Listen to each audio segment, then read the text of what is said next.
만약 50대에 새로운 도전을 시작해 단 3년 만에 25억을 모을 수 있다면 믿으시겠습니까? 50대는 도전하기 늦었다고 생각하시나요? 오늘 소개할 서 여사님은 바로 그 편견을 완전히 깨버린 분입니다. 찜질방 이모일을 하면서 모은 돈으로 재테크를 시작해 10개의 수익 파이프라인을 만들었고 그 결과 3년 만에 25억 자산가가 되고 월 800 이상의 현금 흐름을 만들어냈습니다. 도대체 어떤 방법으로 3년이라는 시간 안에 이런 자산을 일구었는지 자세하게 이야기해보도록 하겠습니다. 안녕하세요 작가님. 저희 구독자님들께 인사와 자기소개 부탁드리겠습니다. 안녕하세요. 전 50대 도전해서 인생 2막을 살고 있는 엔잡러로서 열심히 살고 있는 작가입니다. 반갑습니다. 혹시 신뢰가 되지 않는다면 현재 매달 벌어들이는 수익을 알 수 있을까요? 네, 저는 남편의 월급 3배를 벌고 있습니다. 잘 벌 때는 월 1,000이 넘고요. 조금 안 될 때는 월 800 정도 벌고 있습니다. 와, 정말 대단하신데요? 그렇다면 25억이라는 자산이 정말 50대부터 만든 자산이 맞으신가요? 네, 한 4년 전부터 읽었던 자산이라고 말씀드릴 수 있습니다. 그때는 자산이 어느 정도 되셨어요? 자산이 없었죠. 저는 대출이 수도권에 한 65% 정도 있는 부동산 집 한 채밖에 없었어요. 현금 자산은 하나도 없었고요. 금융에도 무지했었습니다. 그럼 정말 무에서 유를 창조해내신 거네요? 제가 듣기로 대표님께서 지금 다양한 방법으로 수익을 내고 계시다고 들었는데요. 그 중에서 가장 먼저 무인 카페로는 어느 정도 수익을 내고 계신지 궁금합니다. 여름에는 순수익이 200 넘게 나오고요. 이제 고정비용 다 빼고요. 그 다음에 이제 겨울에는 150 정도 나옵니다. 저 여기 지금 이렇게 나와 있는 시간에도 제 무인 카페는 혼자 잘 돌아가고 있습니다. 무인 카페는 말 그대로 주인이 없는 카페잖아요. 커피 머신이 일을 다 해요. 아르바이트도 필요 없고요. 인건비가 들지 않는 좋은 창업이라고 보고요. 그 고정 비용이 얼마 들어가지 않아요. 제가 운영하는 무인 카페 월세는 50만 원이에요. 50만 원이면 엄청 싼 거거든요. 물론 오래된 아파트에 단지 내 상가를 얻었고요. 권리금 없었습니다. 그 관리비는 많이 들어가도 한 28만 원? 그래서 월 한 80도 안 되는 돈으로 저는 운영을 하고 있습니다. 창업하는데 초기 자본은 어느 정도 드셨는지 말씀해 주실 수 있으신가요? 보증금 포함해서 정확히 5,800만 원 들었어요. 그래서 커피 머신이 거의 2,500만 원이 들어갔어요. 나머지는 이제 인테리어 비용이고요. 그 다음에 이제 집기류 있고, 뭐 매장 얻는 비용 있고, 이런 비용으로 좀 들어갔습니다. 무인 카페뿐만 아니라 다른 사업으로도 수익 파이프라인을 만드신 것으로 알고 있는데 다른 사업은 어떤 사업인지 말씀해 주실 수 있나요? 저는 공간 임대를 운영합니다.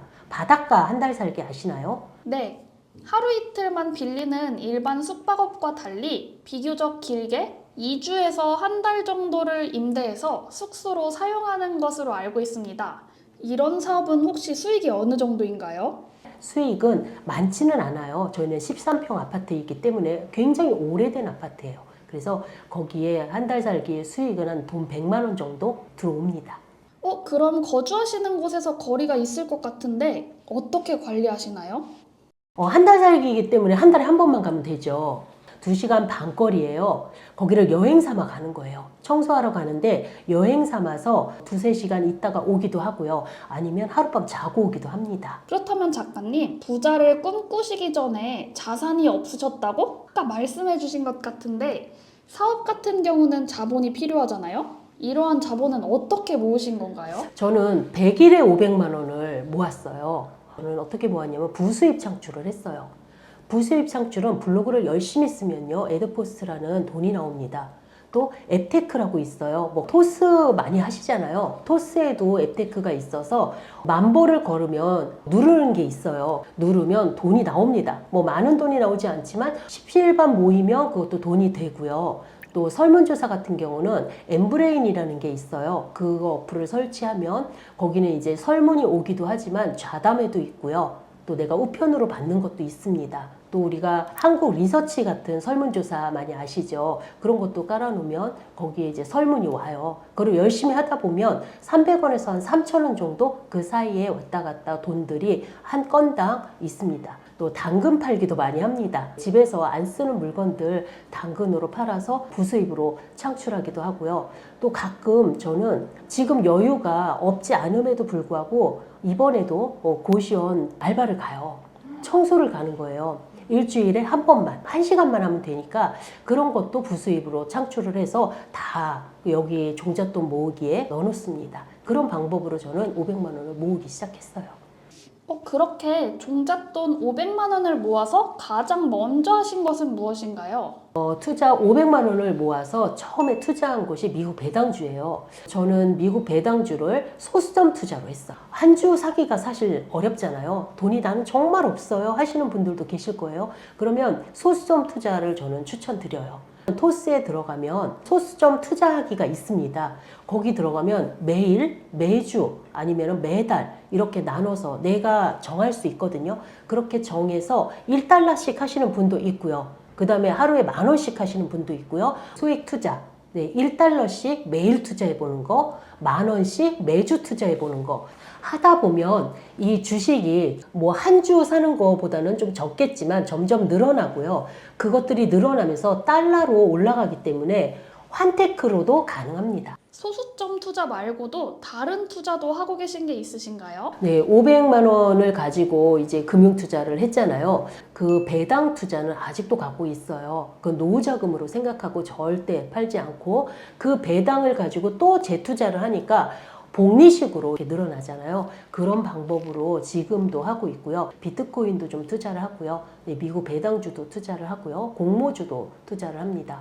그런데 투자는 예측하기가 어려워서 시도하기 불안하거나 부담스럽게 느끼시는 분들이 많이 계시는 것 같아요. 안정적으로 할 수 있는 작가님만의 방법이나 노하우가 있으신가요? 제가 기준이 있어요. 종합 주가 지수가 내려갈 때 무조건 넣는 방법으로 좀 택했고요. 올라가면 10% 올라가면 파는 걸로 그렇게 기준을 잡습니다. 그래서 펀드나 ETF는 사실 손해 본 적이 한 번도 없어요. 내려가면 무조건 넣고 그 기준을 잡고 올라가면 팔고 욕심을 부리면 다시 내려가요. 그래서 저는 욕심을 부리지 않고 제가 10% 기준을 잡고 그렇게 합니다.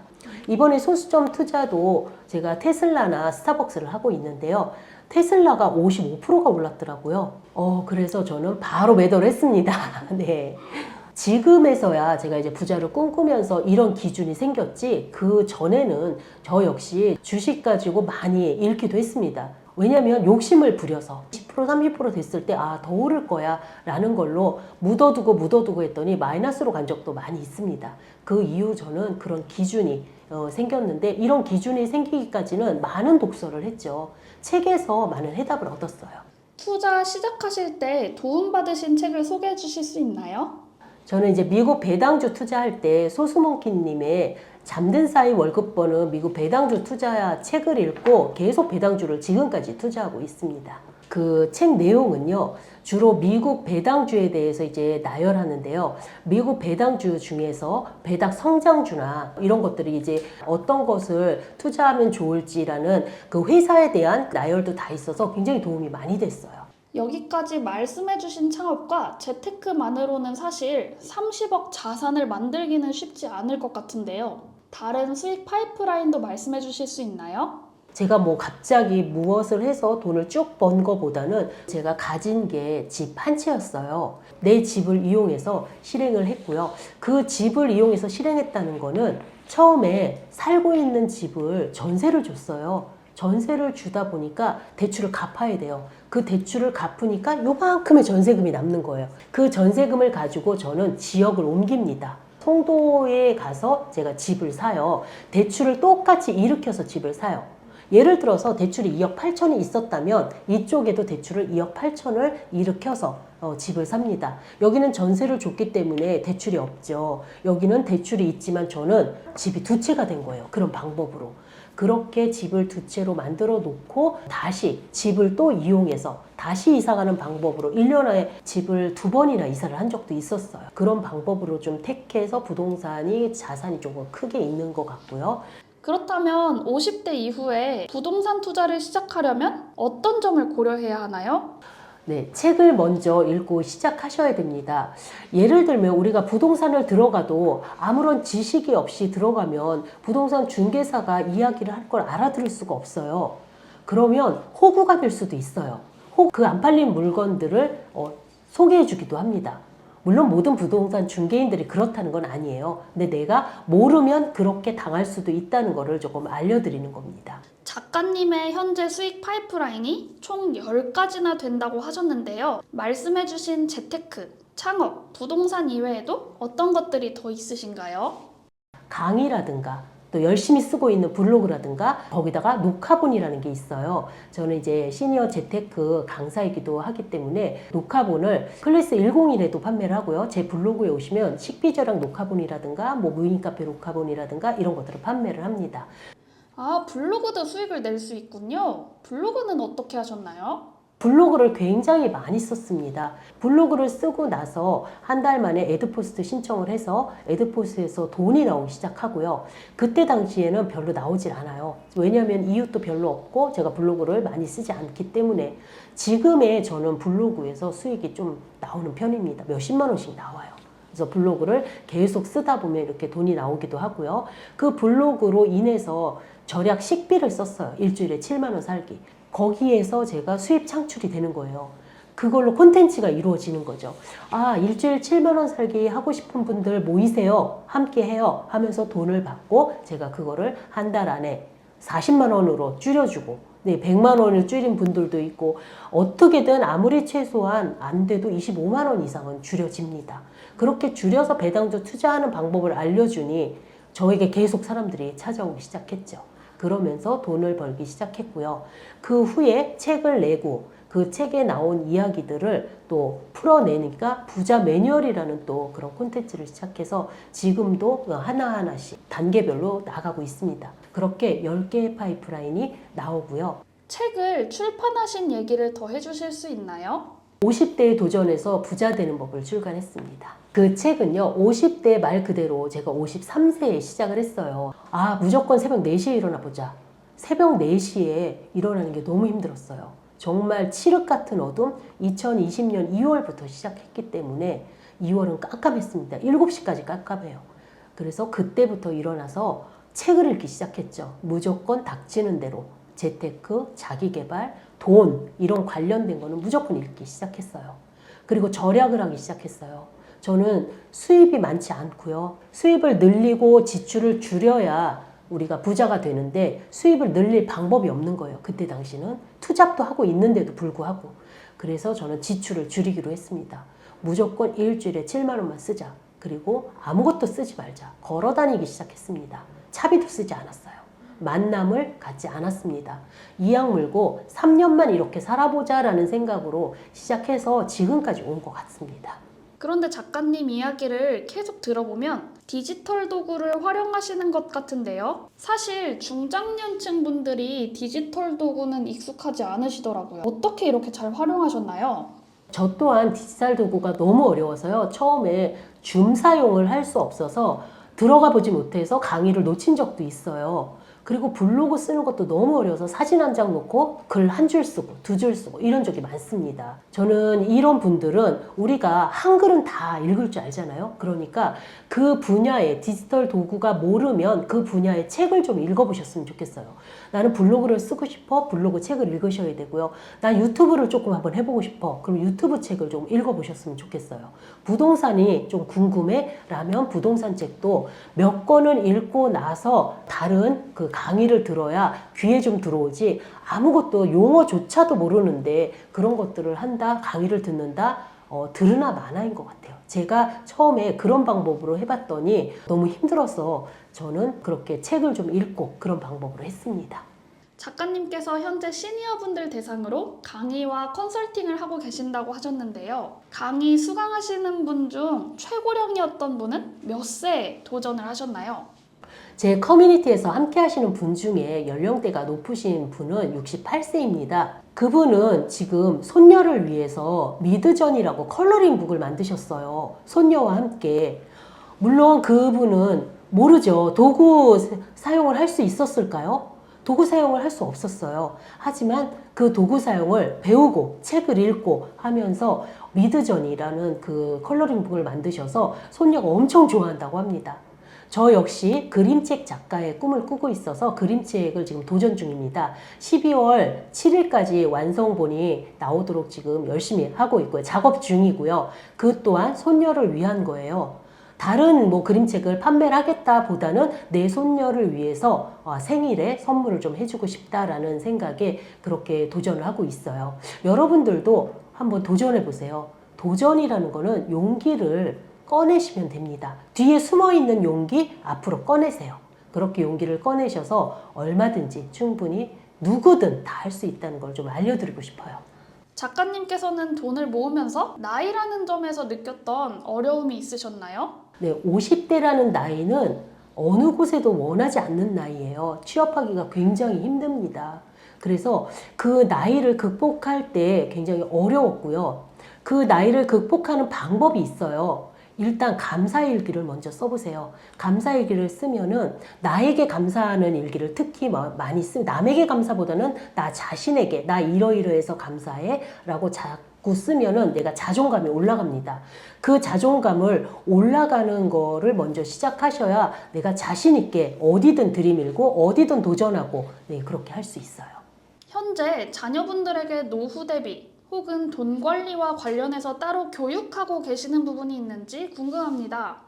저는 저희 아이들한테 모여서 뭐 돈 관리는 이렇게 해라 이렇게 말을 한 건 아니고요.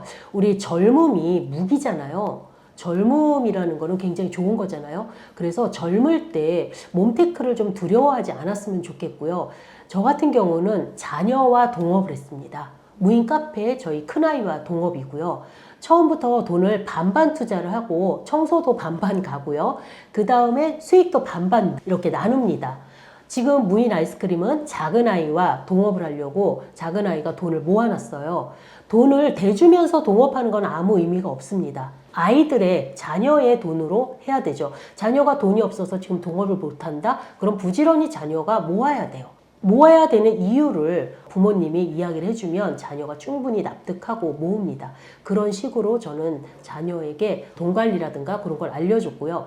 그 자녀가 어렸을 때 못 해준 거를 저는 할머니이기 때문에 손녀한테 해주고 있어요. 지금 손녀가 3살인데요. 손녀에게 매달 투자를 조금 해주고 있고요. 그러니까 모아주는 거죠. 손녀에게 돈을 주는 게 아니라 적금 통장을 만들어서 돈을 좀 넣어주기도 하고요. 그렇게 되면 손녀가 이 다음에 커서 그 돈으로 본인이 할 수 있는 거 또 할 수 있으니까 네, 그렇게 해주고 있고요. 저는 가장 소원이 있다면 손녀와 임장을 가는 거예요. 임장은 부동산 현장 조사를 말하는데요. 손녀와 함께 부동산을 보러 다니는 거죠.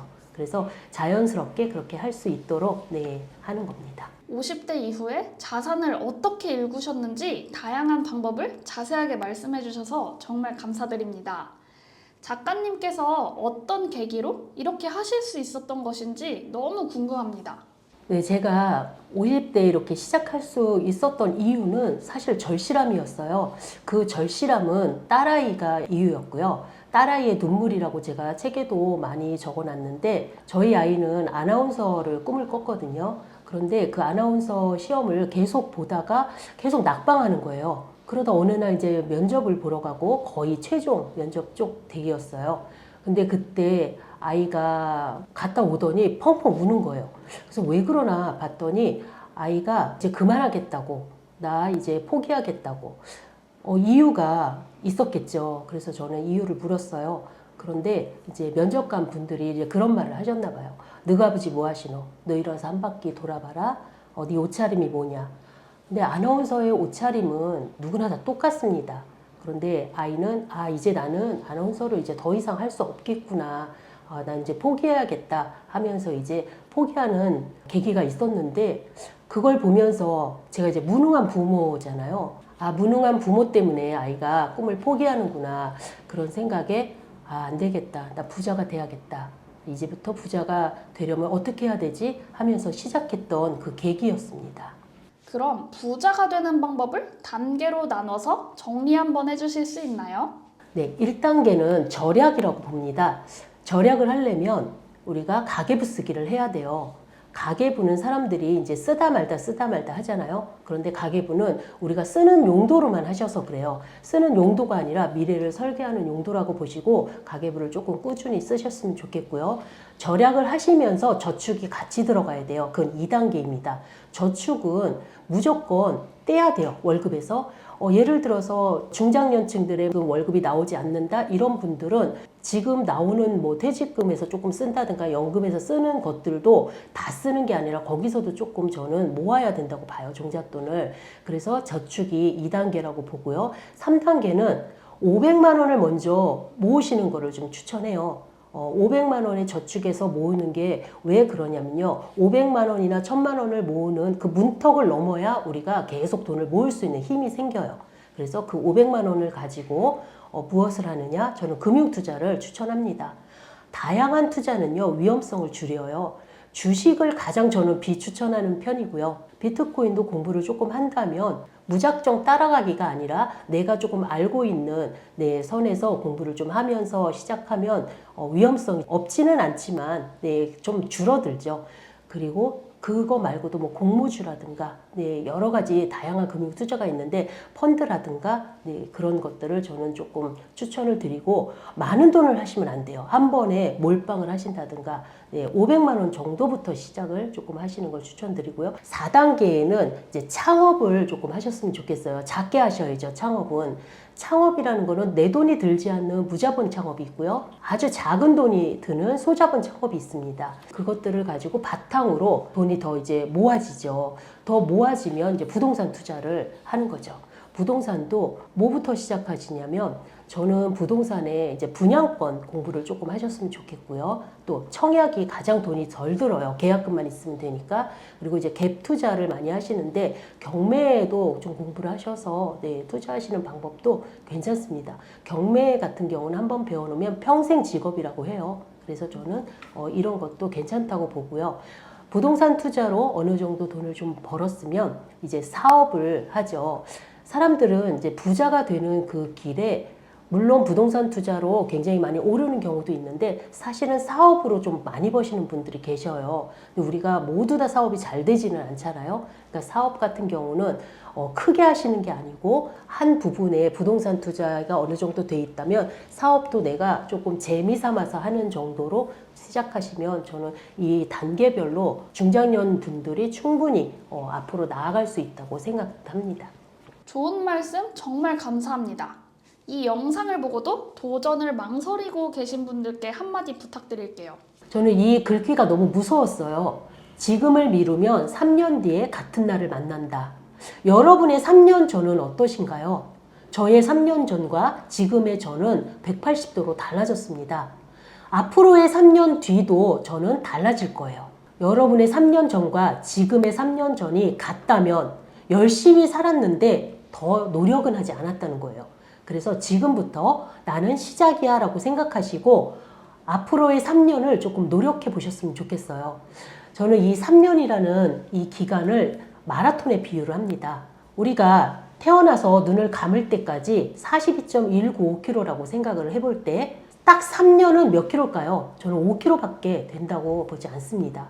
5km 죽어라고 못 달려볼까요? 달릴 수 있습니다. 그래서 영상을 보시는 분들에게 저는 5km 눈 딱 감고 달려보자라는 말씀을 드리고 싶습니다. 작가님에 대해 더 자세히 알고 싶으면 어떻게 하는 것이 좋을까요? 저는 꿈꾸는 부자 여행이라는 커뮤니티를 운영하고 있어요. 검색창에 네이버 검색창에 꿈꾸는 부자 여행이라든가 꿈꾸는 서여사를 검색을 하시면 제가 나옵니다. 저에 대해서 자세하게 나와요. 유튜브, 블로그, 제 책이라든가 자세하게 나옵니다. 그렇게 해서 조금 궁금하시거나 하시는 분들은 찾아오셔도 좋고요. 굉장히 힘든 분들을 위해서 상담도 해드리고 있어요. 그 상담은 블로그에 나와 있습니다. 그래서 많은 분들이 상담을 통해서 굉장히 좀 도움을 많이 받았다는 댓글도 많고 후기도 많습니다. 그래서 궁금하신 분들은 저를 그렇게 찾아오시면 됩니다. 네, 감사합니다. 감사합니다.